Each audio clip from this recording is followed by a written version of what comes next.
নমস্কার দর্শক বন্ধুরা, এক্সট্রা টাইম বাংলায় আপনাদের সকলকে স্বাগত। আমি অরিত্র রয়েছি আপনাদের সঙ্গে এবং আপনাদের সঙ্গে রয়েছে আপনাদের প্রিয় সাইফদা। এবং ইতিমধ্যেই আপনারা আমাদের একটি ভিডিও দেখেছেন এবং উৎফুল্ল হওয়ার কারণটা কি? উৎফুল্ল হওয়ার কারণ একটা সাংবাদিক হিসাবে তো অবশ্যই থাকে যে একটা খবর যত দ্রুত সম্ভব আমাদের শেয়ার করা, এবং সেই হিসাবেই সারাটা দিনটা ভালো যায়। সারাটা দিনটা ভালো যাবে। রাত্রেবেলা খবর মিস হলে আবার মনটা খারাপ হবে, সাইডটা বকাও দেবে। যাই হোক, ইস্ট বেঙ্গলের নতুন তারকা বিদেশি তিনি আসছেন, এবং যদি একটু এই প্লেয়ারের সম্বন্ধে আমরা একটু ডিটেলস নিলাম, একটু পড়াশোনা করলাম, এবং সেই নিয়েই এই ভিডিওটা যে কেমন প্লেয়ার এই মেসি বাউলি।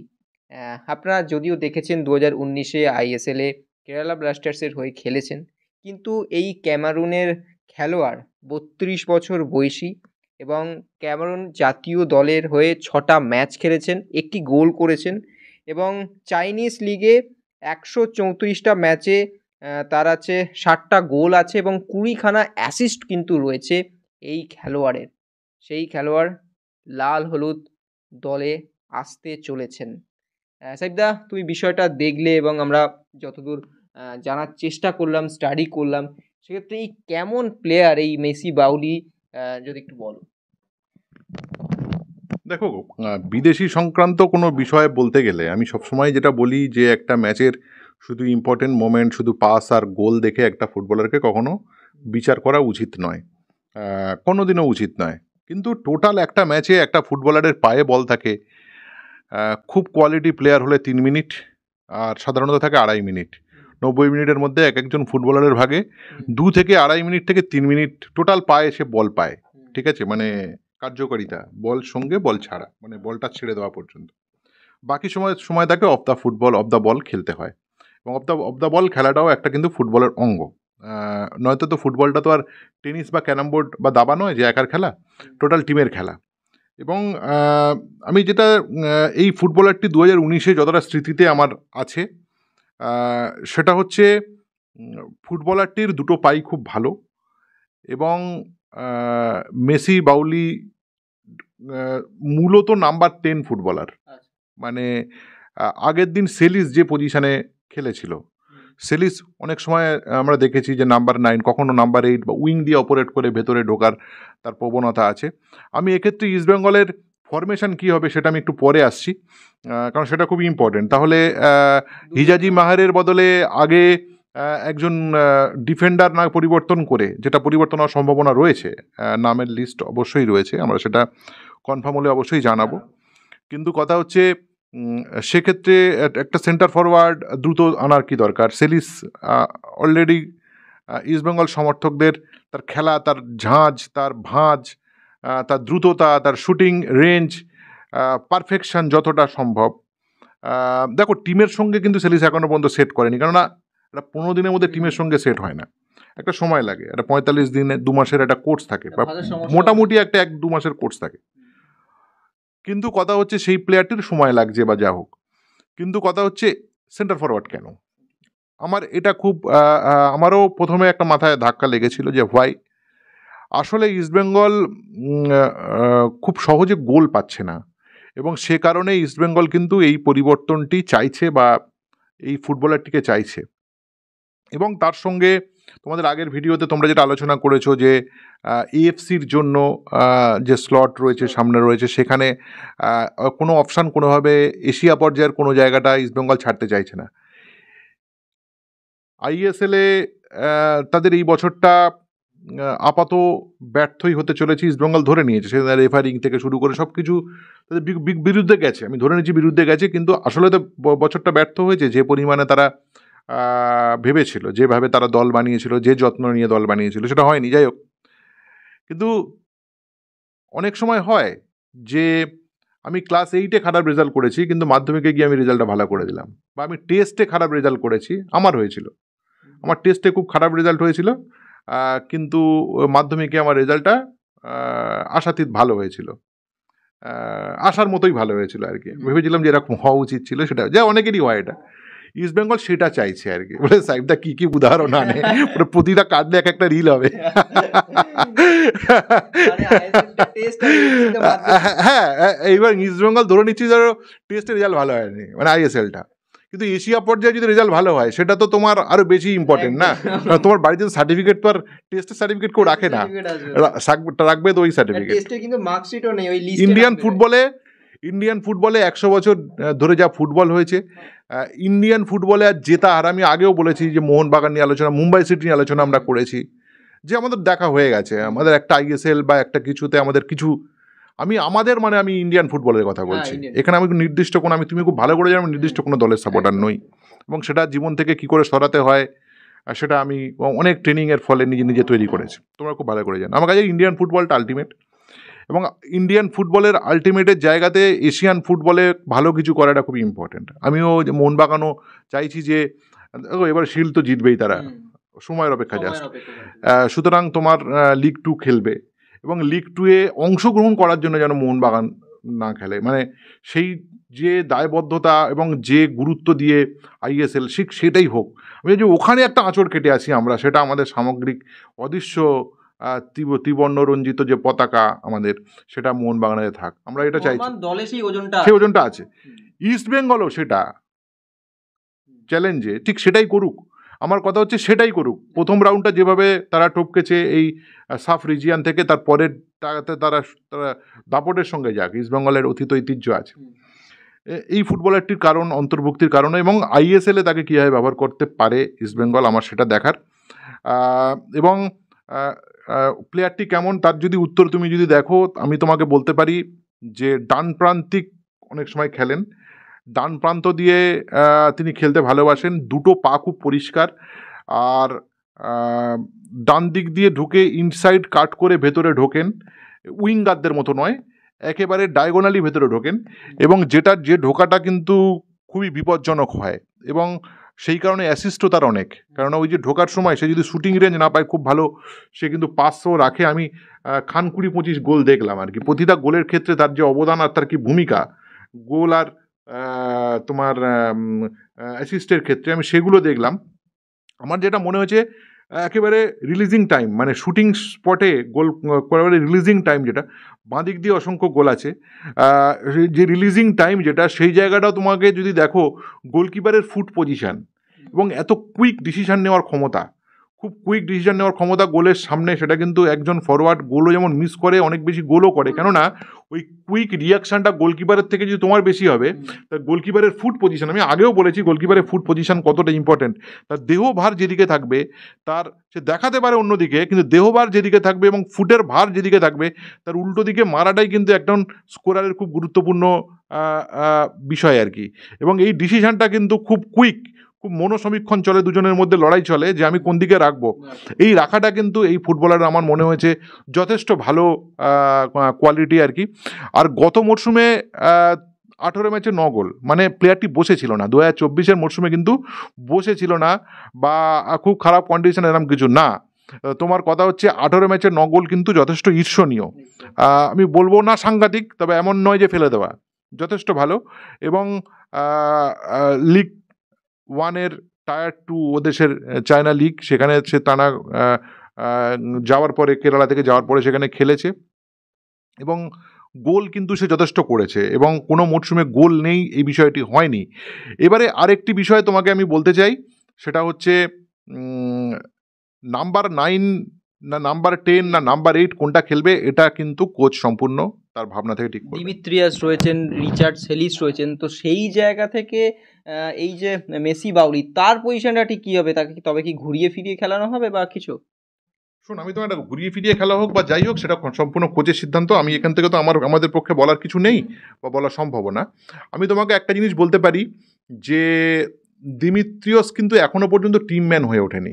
ইস্টবেঙ্গল সমর্থকরা, দিমিত্রিয়সের ফ্যান যারা আছেন, রাগ করবেন না, আমার কোথাও মনে হয়েছে মাঠে এসে যেভাবে রিয়াকশান করে বা যাই করে, সেটা খুব সমীচীন নয়, এবং যে জল ভাতের মতো করে সে গোল পাবে আমরা আশা করেছিলাম, বা ইস্টবেঙ্গল সমর্থকরা আশা করেছিল, ঠিক সেইভাবে জল ভাতের মতো কিন্তু গোল তার পা থেকে আসেনি, বা ইস্টবেঙ্গলের রাস্তা সহজে নেই। যদি তিনি গোল পেতেন, তাহলে ইস্টবেঙ্গলের এত দ্রুত পরিবর্তন বা এগুলোর প্রয়োজন হতো না আমার মনে হয়। এবং ক্লেইটনের চোট, এই জায়গাগুলো কিন্তু ক্লেইটন তো নাম্বার 10 আগে খেলতেন, এখন নাম্বার 9 খেলেন, নানান পজিশনে তাকে চেঞ্জ করে একটা ফরমেশন করে চেঞ্জ করার চেষ্টা চলছে।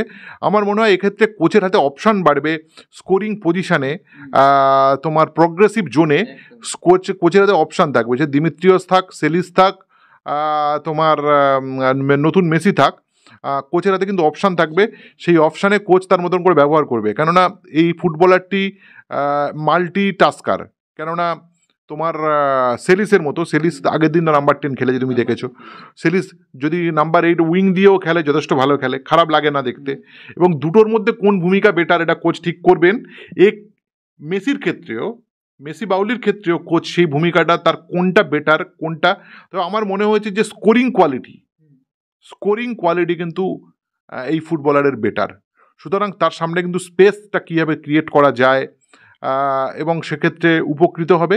আর একটি জিনিস গতিশীল, প্রচুর গতিশীল মনে হয়েছে। ইস্টবেঙ্গল যদি কুইক কাউন্টার প্রেসিং করতে চায়, এখন তো আর কাউন্টার অ্যাটাক কম হয়, কাউন্টার প্রেসিং হয়, কুইক কাউন্টার প্রেসিং করতে চায় এবং ওভারলোডিং করতে চায় হঠাৎ করে, ধরো কুইক মোমেন্টে একটা দুটো টাচের মাধ্যমে যদি করতে চায়, এই ফুটবলারটি কিন্তু খুব দ্রুততার সঙ্গে ইস্টবেঙ্গলের প্রগ্রেসিভ জোনে কিন্তু ওভারলোডিংয়ে গুরুত্বপূর্ণ ভূমিকা নেবে। এবং ওভারলোডিং মানে তোমার 3 আমার 4, বা তোমার 2 আমার 3, এই যে বিভিন্ন জায়গা থেকে ফুটবলার তুলে নিয়ে আসা, ওই পজিশনের প্লেয়ার না কিন্তু তুলে নিয়ে আসা, এই যে একটা স্পেস থেকে আরেকটা স্পেসে ফুটবলার নিয়ে যাওয়া এবং সাংখ্যাধিক্য ঘটানো, ছোট করে বললাম, এর অনেক বিজ্ঞান আছে। যাই হোক, এই জায়গাতে কিন্তু আমার মনে হচ্ছে এই ফুটবলারটি গুরুত্বপূর্ণ ভূমিকা নিতে পারে, বিকজ অফ সে কিন্তু খুব কুইক স্পেস পরিবর্তন ঘটাতে পারে, যেটা ইস্টবেঙ্গলের খেলাতে আমার এখনো পর্যন্ত অভাব লেগেছে। এবং সেই জায়গাতে এই ফুটবলারটি গুরুত্বপূর্ণ ভূমিকা নিতে পারে, আর নিলে তো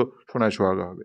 এবং এই জায়গা থেকে সাহেবদা আমরা যখন দেখে থাকি যে বিভিন্ন আইএসএলের দলে বেশি প্রাধান্য পান স্পেন থেকে আসা ফুটবলার হোক, বা অস্ট্রেলিয়া থেকে আসা ফুটবলার হোক, বা সুইজারল্যান্ড, যেখান থেকেই হোক, সেখান থেকেই আফ্রিকান, এই ক্যামেরুন থেকে আফ্রিকান এই ফুটবলার নিয়ে আসার কারণ কি হতে পারে? আলাদিন কোথার আপনি? Moroccan footballer, Africa country. Simple. মানে আমার কথা হচ্ছে আফ্রিকান কান্ট্রি বা এটা বিষয় নয়। আফ্রিকা, তুমি বলতে চাইছো যে আলাদিন আজারে যে আগুনটা ঝরাচ্ছেন সেটা কি না? ইন্ডিয়ান ফুটবলে তুমি যদি দেখো, সে মাইক ওকরো হোক বা এমেকা হোক, চিমা হোক, অতীত যদি তুমি দেখো, ইয়াকুবু, ইস্টবেঙ্গলের ইয়াকুবু ওকরো তো ইস্টবেঙ্গলের লেজেন্ড সম, এবং তারা তো আফ্রিকান। আমার কথা হচ্ছে কোন মহাদেশের বিষয় নয়। আজকে তোমার মোহনবাগানে যদি দেখো, আজকের মোহনবাগানে যদি দেখো, অধিকাংশ ফুটবলার অস্ট্রেলিয়া তো পৃথিবী শাসন করে না। অস্ট্রেলিয়ান ফুটবলাররা কি পৃথিবী শাসন করে না? কিন্তু মোহনবাগান তুমি যে প্লেয়ারদেরকে নিয়ে আসছে, তারা কিন্তু অস্ট্রেলিয়ার বেস্ট প্লেয়ার। আমার কথা হচ্ছে কোয়ালিটিটা, এই লিগের সর্বোচ্চ। হ্যাঁ, এবং কিন্তু এ তো আফ্রিকার ক্যামেরুনের বেস্ট প্লেয়ার নয়। তুমি তো রজার মিল্লার স্ট্যান্ডার্ডের প্লেয়ার নিয়ে আসছো না, যার নাম দিয়ে শুরু হয়েছিল ক্যামেরুনের ফুটবল আর কি। ঠিক আছে, ক্যামেরুন তো অনেক ফুটবলার পৃথিবীতে দিয়েছে, ওয়ার্ল্ড স্ট্যান্ডার্ড ফুটবলার দিয়েছে, স্যামুয়েল এটো, ইভেন রজার মিল্লার নাম তো বললাম। কী সব স্ট্যান্ডার্ড, আমি সেই স্ট্যান্ডার্ডে তুমি প্লেয়ার আনতে পারছো না। এরা কিন্তু ফুটবলের leading country, one of the leading country, আফ্রিকার টপ লেভেলের ফুটবল খেলে। আমার কথা হচ্ছে তোমার টিমের সঙ্গে শ্যুট করবে, তোমার গোল চাই, তোমার টিমের সঙ্গে শ্যুট করবে। আর ইন্ডিয়ান ওয়েদারের সঙ্গে আফ্রিকানরা খুব সহজে মানিয়ে নেয়। ঠিক আছে, তুমি আগে যে টিমগুলো হতো, আমি ধর 9-এর দশক বা 2000-এর প্রথম দশকের কথা যদি বলি, তখন তো 2জন বা 3জন করে বিদেশি খেলার সুযোগ পেত, প্রথমে 2জন। সেক্ষেত্রে বিদেশি মানে কিন্তু তোমার খেলার রং চেঞ্জ করে দিতে হবে। ফিজিক্যালিটি, স্পিড, এগুলো খুব important. Fast touch, finishing, physicality, সবার আগে ফিজিক্যালিটি এবং স্পিড। এটা আফ্রিকানরা যেটা দিতে পারবে, সেটা পূর্ব ইউরোপের কিছু দেশ অবশ্যই পারে। অন্য দেশে তো স্কিল ভালো, ফাস্ট টাচ, ফিনিশিং বেটার হয়, সিম্পল। কিন্তু কথা হচ্ছে আমার কোনটা দরকার, কোচ কোনটা চাইছে সেটার উপরে নির্ভর করবে। সে একটু ফিজিক চাইছে, সে কি একটু কুইক ট্রানজিশন চাইছে, তার উপর নির্ভর করবে। এবং বাকিটা এবারে দেখো সেই ফুটবলার মাঠে নামবে, তারপরে আলোচনা হবে। আমার মনে হয় এর বেশি বলাটা মানে বেশি বাড়াবাড়ি হয়ে যাচ্ছে আর কি। একদমই এবং 25টা গোল আর অ্যাসিস্ট দেখে তো এর বেশি কিছু বলা উচিত না। একদম প্র্যাকটিসে আসবেন, দেখবেও, তারপরে আপনাদেরকে অবশ্যই জানাবো। এই মেসি বাউলি 2019-এ যদিও আইএসএল খেলেছেন এবং তারপরে কয়েক বছর কেটে গেছে, সেক্ষেত্রে তিনি এই মুহূর্তে কি ফর্মে আছেন সেই দিকে আমাদের সকলের নজর থাকবে। আপাতত এরকম খবর পেতে আপনাদেরকে কিন্তু নজর রাখতেই হবে। এক্সট্রা টাইম বাংলায় খেলার সব খবর পেতে। ইস্ট বেঙ্গল সমর্থকরা কি খুশি হচ্ছে? আপনারা কি খুশি? কমেন্ট বক্সে কমেন্ট জানাবেন। না, অনেকে, আমি বলছি, আমার তো অনেক কথা তো রিলও হতে পারে, তোমরা তো বলো, মানে নাকের বদলে নরুন পেলাম বলে না, মেসি নামে তো মেসি। আমার কথা হচ্ছে, দেখো আমি এটুকু বলতে পারি যে এই ফুটবলারটি কিন্তু মানে কার্যকরী, মানে তুমি যে ফেলে দেবে বা এরকম বিষয়টা না, কারণ সে গোলটা করতে জানে। আমি নর্মালি এটা বলছি, সে গোলটা করতে জানে। এবার তুমি একটা হাই এক্সপেকটেশন নিয়ে একটা প্লেয়ারকে নিয়ে আসো। দিমিত্রিয়াসকে তুমি তো অনেক এক্সপেকটেশন নিয়ে এসছো, তাই না? তুমি তালাল তো এক্সপেকটেশনে রাখার চেষ্টা করছিল, কিন্তু তালাল তো চোটের জন্য বেরিয়ে গেল। একজন ফরওয়ার্ড, জানো তো, একটা ফরওয়ার্ড, সেটা নাম্বার 9 হতে পারে, নাম্বার 10 হতে পারে। সবসময় একটা জিনিস দেখবে, যে আমি আগেও বলেছি শোতে, তোমরা তো দেখো নিয়মিত, সেটা আগেও বলেছি, যদি তার ফরওয়ার্ড রান ভালো থাকে, তার মানে সে আলটিমেট ঠিক জায়গায় আছে, এটা বলা ঠিক হবে না। তার ডায়াগোনাল রান, কোনাকুনি রানটা ঠিক আছে কিনা, সেটা খুব ইম্পর্টেন্ট। কেননা এই কোনাকুনি রান ঠিক থাকা মানে তার ফিটনেস ঠিক আছে, বা তার কোনো পুরনো প্লেয়াররা চোট নিয়ে জন্মায় বা চোট চলতে থাকে, খেলার অঙ্গ। এবং ওই ডায়াগোনাল রানটা না খুব ডিস্টার্ব হয় যদি তোমার চোটটা পুরোপুরি মুক্ত না হয়, বিশেষ করে ফরওয়ার্ডদের ক্ষেত্রে। কেননা একজন উইঙ্গার বা দুটো লেফট ব্যাক, ফুল ব্যাক যারা, তারা সোজা দৌড়ানোর অধিকার তাদের আছে সবসময়। তাদের কোনাকুনি ঢোকার জন্য কম স্পেস নয়, অনেক স্পেস পায় তারা যদি ইনভার্ট হতে চায়, অনেক স্পেস পায়। কিন্তু একজন ফরওয়ার্ডের নাই, কোনাকুনি ঢুকতে গেলে খুব কম স্পেস লাগে। সুতরাং ওই ফিটনেসটা তোমার খুব ইম্পর্টেন্ট। আমি ক্লিয়ার? এবং এই জায়গায় তোমার বলছি, এই প্লেয়ারটি কিন্তু আমার লাস্ট বছরের আমার গোল দেখে, বা তার যে লাস্ট বছরে 2024-এ, আমার মনে হচ্ছে diagonal run is okay, he can. এবং 2-4-5 দিনের মধ্যে কি হয়ে যাবে জানে। দেখো ইস্ট বেঙ্গলকে তো নিয়ে আসতে গেলে তো তার এমআরআই রিপোর্ট, টেস্ট ফেস দিয়ে তারপরে সবকিছু নিয়ম হয়। তা অলরেডি প্লেয়ারটিকে পাঠানো হয়ে গেছে, মানে ভিসা অ্যাপ্লিকেশন হয়ে গেছে। 72 ঘন্টা সময় লাগে, ওখানেই লেখা রয়েছে। তা এখন এই 72 ঘন্টা সময় লাগে, সুতরাং সবকিছু দেখেই তো নেওয়া হচ্ছে। এখন বাকিটা দেখো, আমি এটাকেও বলতে পারি, ভরসা রাখুন। এবং আইএসএল ইজ ভেরি টাফ, এবং ইস্ট বেঙ্গল তো আইএসএল না, আমি তো বলছি পরেরটার জন্য ভাবছে। অনেক বড় ব্যাপার সেটা। একদমই তাই। এবং তিনি আসবেন এবং তার অনুশীলন, তার সমস্ত কিছু দেখে কিন্তু বোঝা যাবে তিনি কতটা ফিট। তো আপাতত নজর রাখুন এক্সট্রা টাইম বাংলায়, এবং আমাদের ইউটিউব এবং ফেসবুক চ্যানেলটিকে অবশ্যই লাইক এবং সাবস্ক্রাইব করে দেবেন। ধন্যবাদ। Extra time.